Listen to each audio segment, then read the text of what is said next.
চলুন রেডি হয়ে নিয়েছি। আজ হচ্ছে 15ই আগস্টে। ভাবলাম একটু বাইরে কোথায় ঘুরে আসি বাচ্চা দুটো নিয়ে, ওরাও কোথাও বেরোতে পারে না, তাই সেইভাবেই বললাম। আর আমার ছেলে বলল না আমি যাব না। চলুন রেডি হয়ে নিয়েছি। ভেবেছিলাম একটা কুর্তি পরবো সাদা রঙের, তবে কুর্তিটা ঢিলে ঢালা হচ্ছে বলে আর পরলাম না। চলুন এখন বেরোই। আর গাড়ি বার করতে গেছে, আমি ততক্ষণে রেডি হয়ে নিয়েছি। চলুন এখন বেরিয়ে যাই।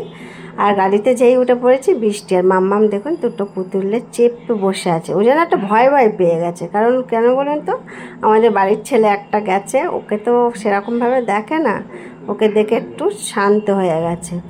আর এই যে মাম্মাম ঘুমিয়ে পড়েছে, বেশ চুপ থাকতে থাকতে ঘুমিয়ে পড়লো। আর বৃষ্টিটা হয়েছে বেশ, রাস্তাটা ভেজা ভেজা, বেশ সুন্দর লাগছে, হাওয়া দিচ্ছে, বেশ ঠান্ডা ঠান্ডা, খুবই ভালো লাগছে। আর যাচ্ছি কোথায় এখন বলবো না, এর পরের ভিডিওটা দেখলেই বুঝতে পারবেন কোথায় যাচ্ছি, এখন কিন্তু বলছি না। আর ড্রাইভার দাদা দেখুন একেবারে সাদা সাদা ড্রেস দিয়েছে।